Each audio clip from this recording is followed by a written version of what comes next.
Olá pessoal, bom dia, boa tarde, boa noite. Vamos para a nossa terceira aula de máquinas e sistemas térmicos.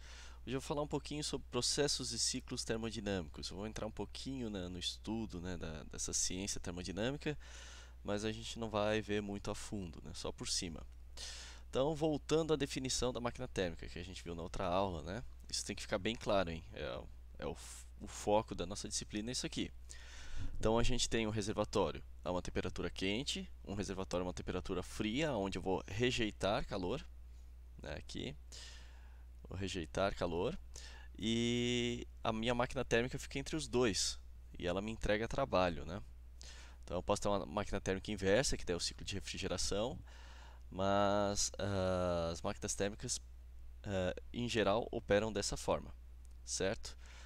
Então, voltando à definição, a termodinâmica é um estudo da energia, e a energia é entendida como a capacidade de causar alterações, então vou causar alterações em sistemas, e esses ciclos eles vão operar usando geralmente um fluido térmico, pode ser o ar e gases de combustão, pode ser a água que vira vapor e gira uma turbina, mas a gente tem geralmente um fluido térmico que passa por processos termodinâmicos.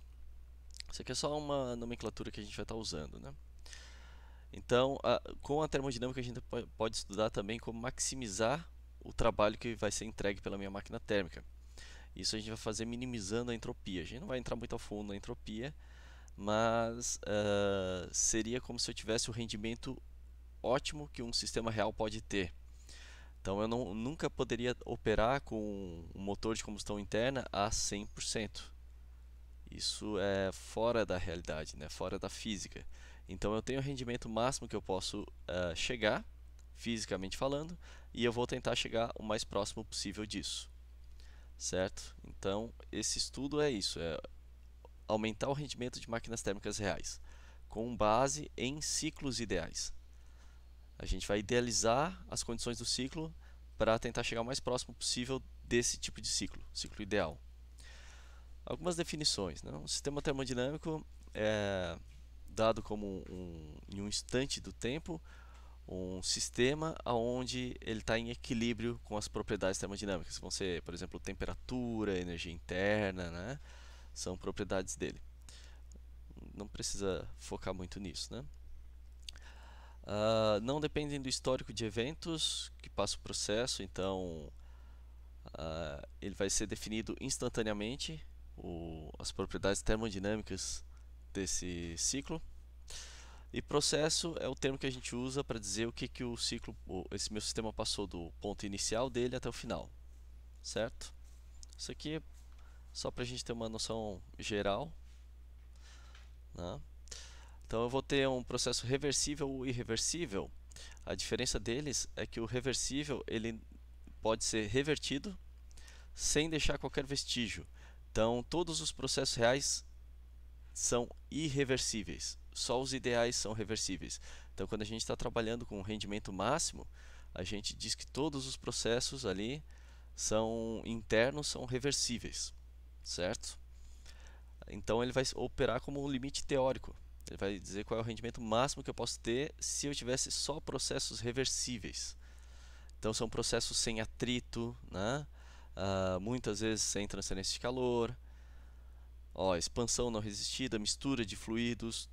Isso aqui são irreversibilidades. Isso aqui são coisas que acontecem na realidade, Na realidade, o meu pistão ele vai ter atrito, Então, eu vou ter resistência na expansão dos gases de combustão, vou ter mistura de fluidos, transferência de calor com uma temperatura finita, que é a transferência de calor, do sistema.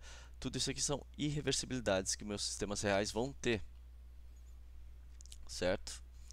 Então, não sei se vocês lembram disso, mas a gente tem alguns processos termodinâmicos que a gente pode classificar pela mudança da variável do sistema. Então, eu posso ter um sistema adiabático, ele não troca calor com o meio. Isotérmico, a temperatura é constante. Isobárico, a pressão do sistema é constante. Isocórico, volume constante. Isentrópico, a entropia constante. Até esses quatro primeiros aqui, vocês já devem ter visto. Esse último a gente não vai entrar muito nesse mérito, mas a entropia é uma variável, né, uma propriedade termodinâmica que é muito utilizada realmente para calcular qual é o rendimento ótimo do sistema, né?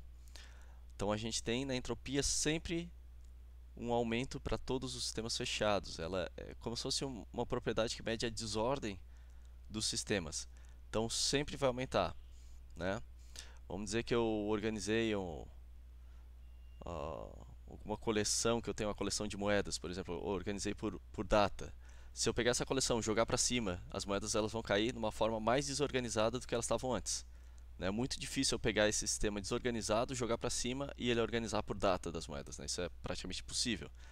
Então, a entropia ela vai medir isso, né? Qualquer movimentação que eu fizer, a tendência é sempre aumentar a desordem de um sistema fechado. Eu posso diminuir a desordem de um sistema pequeno, mas fazendo isso, um sistema que não está isolado, fazendo isso eu vou aumentar a desordem de um outro sistema com que ele está trocando calor. Por exemplo, eu peguei uma chaleira e esquentei ela até gerar vapor, né? O vapor ele está numa desordem maior do que o líquido. É mais difícil saber onde é que estão as moléculas de vapor do que a do líquido. Se eu pegar esse vapor, colocar numa jarra e esperar ele esfriar, ele vai voltar a ser líquido. Então eu consegui diminuir a desordem desse vapor, mas ao fazer isso eu tive que trocar calor com a sala, né? Então aumentou a desordem da sala. Então no final a entropia ela sempre aumenta num sistema maior fechado, né? Que seria a minha sala. Mas eu posso diminuir num sistema pequeno, certo?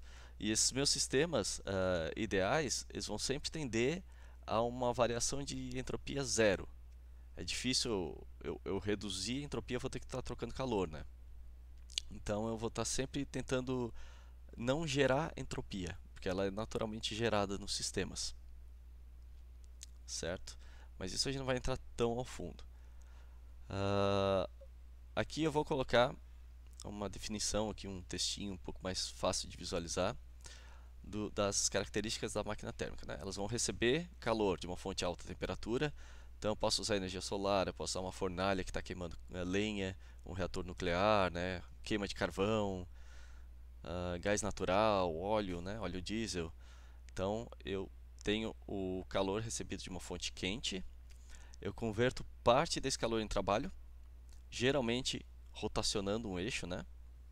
Bem comum isso, daí eu posso encaixar esse eixo para gerar movimento num automóvel ou girar um gerador de energia elétrica, né, numa usina, e rejeito o restante do calor para um sumidouro a baixa temperatura, né, uma fonte fria. Então eu posso rejeitar isso para a atmosfera como os gases de combustão de um motor, ou para um rio, né, eu pego parte do rio, passo num condensador, numa usina térmica e rejeito esse calor, e eles operam em ciclo. Então a gente vai ver que existe ciclo mecânico e ciclo termodinâmico, que tem uma diferença pequena, né? Então, o ciclo termodinâmico seria para gerar vapor numa termoelétrica. O vapor no final ele é condensado e volta para fechar o ciclo. Então, eu tenho o mesmo fluido fazendo o ciclo. No motor, o que vai acontecer? Eu tenho a admissão do ar, né, e do combustível. Daí aqui eu tenho a queima e depois eu rejeito a mistura. Então eu não fecho um ciclo propriamente dito, porque no final no final desse ciclo mecânico, né, eu tenho rejeição da mistura e depois eu tenho admissão de mais ar e mais combustível. Ele não fecha com o mesmo fluido, né? Então isso aqui é um ciclo mecânico. Motores operam no ciclo mecânico. Algumas turbinas a gás, né, ciclo mecânico. Agora, os ideais operam todos em ciclo termodinâmico. Então a gente vai ver a diferença quando falar do ciclo Otto ou ciclo diesel, né? Então, a eficiência térmica, que faltou aqui um eta. Essa daqui é a eficiência térmica, é a razão entre o trabalho produzido e o calor total fornecido. Então, assim, rendimento ele sempre vai ser menor que 1, né, gente? A gente está trabalhando com eficiências, é menor que 1. Então eu tenho que ter a parte maior embaixo. A parte menor que eu estou operando em cima é o quanto que eu consegui entregar. Entregue, né? Que é o trabalho que gerou. E a parte de baixo é o que eu tive que pagar, em termos de combustível, né, de calor que eu tive que fornecer. Então, o pagar é sempre maior do que o que foi entregue, Por isso esse meu rendimento ele é sempre menor que 1. Tá? As máquinas térmicas que operam segundo um ciclo totalmente reversível, o ciclo de Carnot, tem a maior eficiência de todos. A gente vai ver um pouco desses ciclos, né? Vamos lá. Eu vou pular um pouco disso aqui. Aqui é mais um textinho para vocês dar uma lida depois com calma. Eu vou deixar o PDF para vocês. Vamos primeiro para o ciclo de Carnot. É o mais eficiente de todos, né? É o meu ciclo ideal aqui. Então, todos os ciclos que a gente vai ver ciclos ideais e a comparação com ciclos reais, né?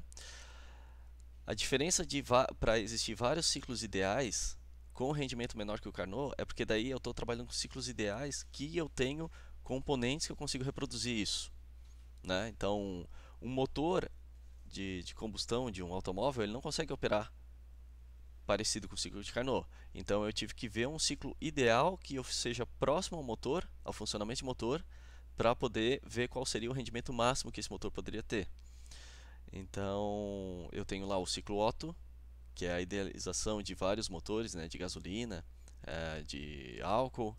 Eu tenho o ciclo diesel, que é a idealização dos motores a diesel, né? Mas a gente vai começar com esse Carnot. Esse Carnot é a idealização de todos os ciclos. Ele é o melhor de todos, né? Então a gente pode tentar se aproximar desse ciclo em plantas termoelétricas, daí, geração a vapor. Não fica igual, mas a gente pode se aproximar disso.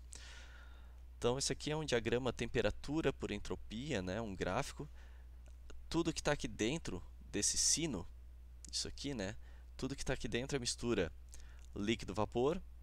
O que está para cá seria só líquido e o que está para cá vapor, vapor superaquecido, né? E aqui líquido subresfriado. A gente não vai entrar tanto nesse mérito, mas é só para ver como é que fica o ciclo. O ciclo está aqui dentro, né? Ele não leva em consideração o ciclo de Carnot, o tipo de fluido que eu estou usando, leva só em consideração as temperaturas. Eu tenho um reservatório a alta temperatura e um a baixa. Então eu vou ter uma turbina, uma bomba ou uma turbina, um gerador de vapor ou condensador, uma turbina ou bomba e um condensador ou evaporador. Por que tem esses entre parênteses? O entre parênteses é para quando eu estou trabalhando com o ciclo, deixa eu deixar bem claro aqui, de refrigeração. Daí ele é o inverso, né? Refri. Então no ciclo normal, o que vai acontecer? Eu vou jogar o meu fluido numa bomba, ele vai pressurizar, vai aumentar a pressão aqui, né? Depois ele vai vir para um gerador de vapor, então ele vai receber calor da fonte a alta temperatura para evaporar esse fluido, gerar vapor. Depois eu vou baixar essa pressão, expandir ele numa turbina. Dessa turbina vai me entregar trabalho mecânico, né? E depois eu vou condensar isso, certo? Se eu estiver trabalhando com o inverso, daí o ciclo faz isso aqui, né? Eu vou entrar numa bomba, né? Daí eu passo num condensador, rejeito calor aqui para um reservatório a alta temperatura, expando isso aqui numa turbina, que daí seria, a gente vai ver com mais detalhes, né, como é que é o ciclo de refrigeração, mas seria uma válvula de expansão. E depois eu passo por um evaporador, né? Daí no evaporador eu roubo calor do reservatório a baixa temperatura. Eu estou fazendo o inverso ao custo de um trabalho mecânico, que é o trabalho que eu entrego no meu compressor, certo? Então seria o ciclo inverso. A gente vai ver em mais detalhes depois. Mas o ciclo de Carnot ele opera idealmente assim, né? Tem esse quadradinho aqui. O ciclo de refrigeração, eu vou passar com mais detalhes depois, mas como é que ele funciona, né? O inverso que eu falei ali. Eu tenho uma turbina, né? Uma turbina termodinâmica, né? O compressor. Aqui a turbina seria a minha válvula de expansão no sistema real, mas no ciclo de refrigeração ideal ele é uma turbina, ele me gera um pouquinho de trabalho também, certo? Então ele opera assim: eu entrego trabalho, roubo calor da fonte fria e entrega calor para a fonte quente. Ele faz o contrário do que eu estava esperando, né?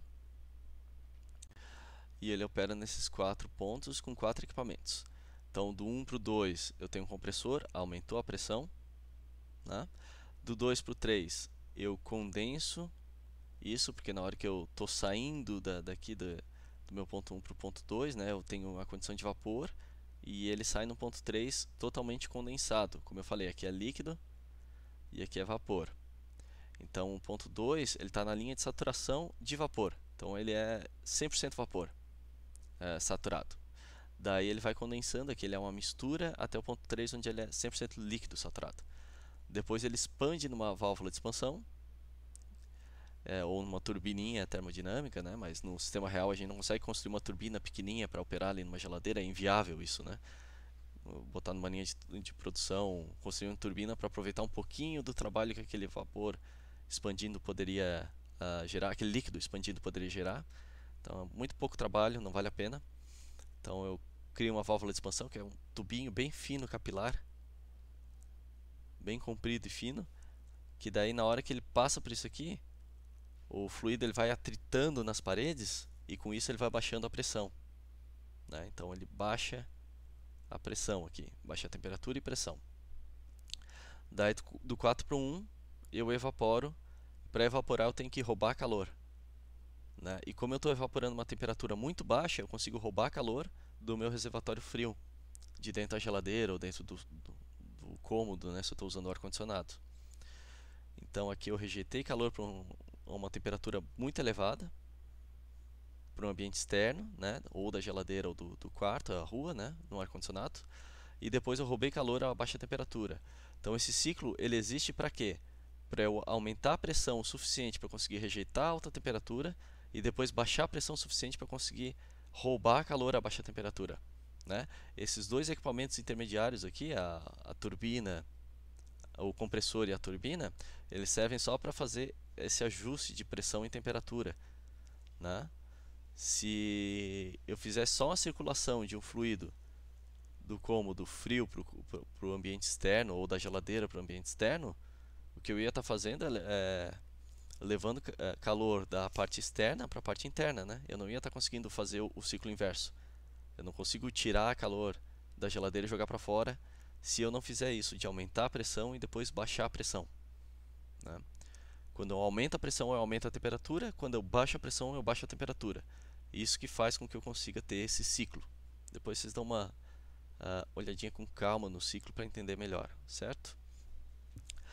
O ciclo Otto ele idealiza o funcionamento de motor de combustão interna, né? Então ele vai ser o ciclo ideal de motores por ignição, e a gente pode ter 4 tempos ou 2 tempos. Eu botei aqui o de 4 tempos, né?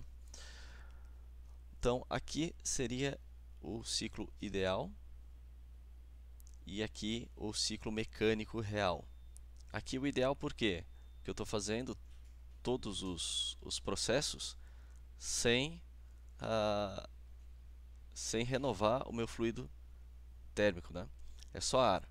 Primeiro eu comprimi o ar, depois eu joguei calor, depois eu expandi o ar, depois eu rejeitei calor. No ciclo real eu não consigo fazer isso, né? Ia ser processos muito lentos, eu ia ter que estar esquentando uma fonte aqui fora, né? Então ia ser muito complicado fazer o ciclo Otto ideal. Então vou trabalhar com motor real de combustão. Como é que funciona, né? Os 4 tempos do motor. Primeiro eu vou ter a aspiração, né? O meu pistão ele desce e ele puxa uma mistura ar-combustível, né? Com a minha válvula de admissão aberta, ele entra para cá, ok? Daí eu tenho aqui o minha haste e o virabrequim, ou girabrequim. Depois que ele fez a admissão, a minha válvula de admissão fecha, e a de escape também se mantém fechada, e eu comprimo a mistura ar-combustível. Quando ela estiver lá em cima, né, vai aumentar bastante a temperatura, a pressão disso aqui, eu coloco a fagulha, né, da vela de ignição, ela acende. E isso tem a minha explosão que vai fazer com que o pistão desça. Aqui, nessa parte do ciclo é que eu estou entregando trabalho mecânico, nas outras eu estou só absorvendo o trabalho mecânico do meu sistema, né? Aqui que eu consigo entregar trabalho mecânico da combustão, certo? Então ela força o pistão para baixo, Daí depois eu tenho mais um giro que faz com que os gases de saída sejam rejeitados do meu sistema, né? Então aqui seria a minha parte para rejeição para um reservatório a uma temperatura fria, que é o ambiente. O ciclo diesel é o ciclo ideal de motores alternativos por ignição por compressão. A diferença principal está que no ciclo diesel a gente vai ter uma aula especial para motores de combustão interna, né? Mas a ignição ocorre porque eu tenho uma compressão. Quando eu comprimo o ar nesse segundo tempo aqui, né? Aqui a gente chama de 4 tempos. Nesse segundo tempo, eu estou comprimindo, ele vai esquentar bastante. Pelo mesmo princípio daqui, né, do ciclo de refrigeração. Quando o meu fluido passa no compressor, ele vai virar vapor a alta temperatura, porque eu comprimi ele, certo? Então, comprimindo aqui, ele esquenta até o ponto em que, se eu injetar o combustível ali, então tem uma válvula de injeção, ele já vai estar a temperatura suficiente para ter a combustão, né? Então, iniciado pelo contato do combustível no ar quente, injetado no ar quente. Então, essa é a diferença do ciclo diesel para o ciclo Otto. A principal diferença, né? Daí a gente tem outros ciclos, o Stirling e Ericsson, que eles usam regeneradores, né? A gente não vai ver muito sobre isso, mas são equipamentos mais pesados, mais complicados de se operar. Então, geralmente a gente não opera com esses ciclos Stirling e Ericsson. Eles têm um rendimento melhor, né? Mas eles são um pouco mais complicados. O ciclo Brayton, esse é utilizado. Funcionalmente uma turbina. A gente utiliza hoje para realmente gerar vapor, gerar trabalho direto, trabalho mecânico, e depois eu posso usar esses gases de exaustão para gerar vapor num ciclo que a gente vai ver de Rankine depois. Mas ele foi proposto primeiro para ser usado um motor alternativo, usado como motor. Hoje ele é usado em turbinas a gás, para gerar energia elétrica, né? Ou gerar algum trabalho mecânico. Então, como é que funciona? 1 para 2, eu tenho a compressão do ar em um compressor, um turbocompressor, né? Ele está ligado no eixo da turbina. Então, eu comprimi o ar, joguei ar comprimido com combustível numa câmara de combustão. Daí, depois dessa câmara de combustão, eu jogo os gases dentro de uma turbina. Eles estão a alta pressão e alta temperatura aqui. Daí eles vão expandir nessa turbina até sair numa pressão baixa, vai reduzir também a temperatura. E fazendo isso, né, esse processo de expansão, eu consigo girar a minha turbina. A turbina, a gente vai ver melhor como é que funciona o equipamento em outras aulas, né? Vai ter uma aula só sobre turbina, mas é um equipamento que ele tem um eixo, turbinas, paletas móveis acopladas nesse eixo, né, que giram, e paletas fixas acopladas na carcaça da turbina. Então os gases eles vão batendo e sendo redirecionados nessas paletas e fazem com que o eixo gire. Então ele entra uma pressão e temperatura muito alta, expande na turbina, sai uma pressão e temperatura baixa.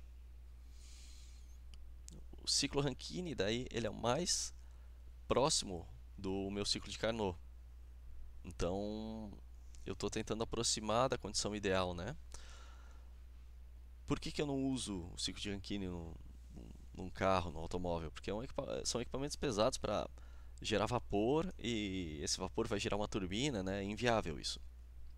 Então a gente consegue usar ele em grandes centrais termoelétricas, mas em sistemas pequenos a gente teve que achar alternativas, por isso que a gente criou ciclos ideais para cada tipo de equipamento que a gente vai usar, né? Em condições diferentes. Se for um motor de automóvel, ciclo Otto. Se for agora uma termoelétrica, né? Ciclo Rankine, que está próximo do ciclo de Carnot. O Rankine também é ideal, hein, pessoal? A gente vai ver na próxima aula o funcionamento exato aí de uma termoelétrica, eu acho que já é a próxima. Mas assim, como é que funciona, né? Eu vou estar comprimindo o fluido, que aqui é líquido, jogo dentro da minha caldeira, que é esse prédio de vários andares aqui, numa condição de termoelétrica. Olha só a escada aqui, né? Se for ver quantos andares tem.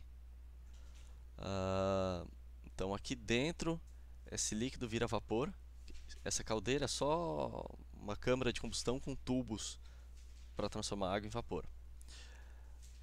Daí depois eu tenho esse tambor separador de vapor, né? Eu pego o vapor, esquento ele mais ainda e jogo numa turbina. Dessa turbina, quando quando o vapor passa por aqui, ela vai girar e entregar trabalho mecânico. Então eu tenho os 4 componentes, né? Eu tenho aqui a bomba, que vai aumentar a pressão. Eu tenho aqui a caldeira, que vai me entregar calor a uma temperatura quente, né? Fonte quente. Depois eu tenho a turbina, que vai baixar a pressão e entregar trabalho. Eita, travou aqui a canetinha. E depois eu tenho aqui o condensador, que vai rejeitar o calor para a fonte fria, né? Que seria, por exemplo, a água do rio. Então eu vou ter os 4 equipamentos fazendo o ciclo, bem próximo ao ciclo de Carnot. Esse o ciclo de Rankine vai ter algumas diferenças, né, que a gente vai ver melhor na aula específica sobre ele, né? Algumas diferenças estão aqui, né? No ciclo de Carnot a gente fica totalmente aqui dentro desse sino. Eu não consigo operar com equipamentos reais aqui dentro, né? É muito complicado, tenho muita eu perco muito, né? Então eu vou estar fazendo o que? Eu vou estar colocando o meu ponto 1 e 4 próximo de condições de ou líquido saturado ou vapor saturado, certo? Mas os equipamentos são os mesmos, né? Eu tenho aqui uma bomba, aumenta a pressão, uma caldeira que vai pegar calor, né? Uma turbina que vai me entregar trabalho e baixar a pressão, e um condensador que vai rejeitar calor, ok? Então ele é bem próximo ao meu ciclo de Carnot, só que o ciclo de Carnot ele fica inteiramente aqui dentro, né? Ele não leva em consideração processos reais, equipamentos reais, nem o fluido térmico. Ele é só um quadradinho nesse diagrama. Enquanto o ciclo de Rankine ele leva em consideração que eu vou estar operando com equipamentos reais, uma bomba real, uma turbina real. Então eu não posso colocar qualquer condição, porque por exemplo, se eu entrar nessa condição na turbina, ele vai pegar muita mistura de líquido. E o líquido, né, gotículas líquidas, ao entrar na turbina em alta velocidade, pressão, né, ele vai danificando as palhetas. Existem turbinas que operam aqui, mas o rendimento é muito baixo. E aqui é outro exemplo de ciclo, então vou ter vários componentes que eu posso adicionar para melhorar o rendimento, né? Vão ter trocadores de calor intermediários aqui, recuperadores, várias bombas que eu posso operar. Então, se eu quiser calcular o rendimento disso aqui, eu tenho que levar em consideração todos os equipamentos, né? Aqui eu tenho uma torre de arrefecimento, aqui o meu condensador, turbina, eu tenho uma turbina de alta pressão, média pressão, baixa pressão, né? Aqui é a minha caldeira. Outro exemplo de ciclo térmico, né? Tem um interessante que eu vou mostrar para vocês. Aqui são alguns processos de aquecimento, a gente vai ver com mais detalhe daí na aula de caldeiras. Mas isso é interessante, eu estou pegando aquele ciclo Brayton, né, que vocês viram agora há pouco, que entra ar num turbo compressor, mistura com combustível, né?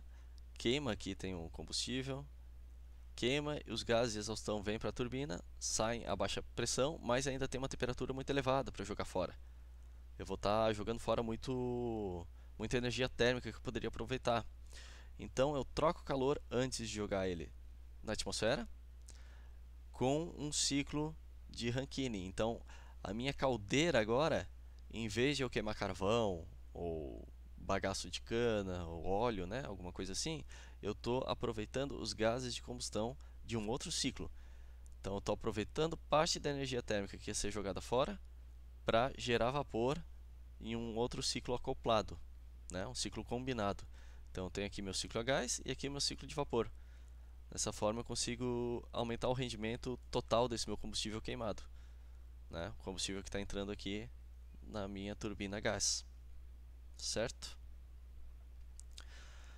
Pessoal, hoje foi para dar uma pincelada aqui em cima de processos e ciclos termodinâmicos, né? A gente vai ver bastante do Rankine aqui nas caldeiras São 2 aulas para isso, para ver o ciclo de Rankine, que é muito importante porque são as máquinas térmicas que geram energia elétrica hoje em dia, né?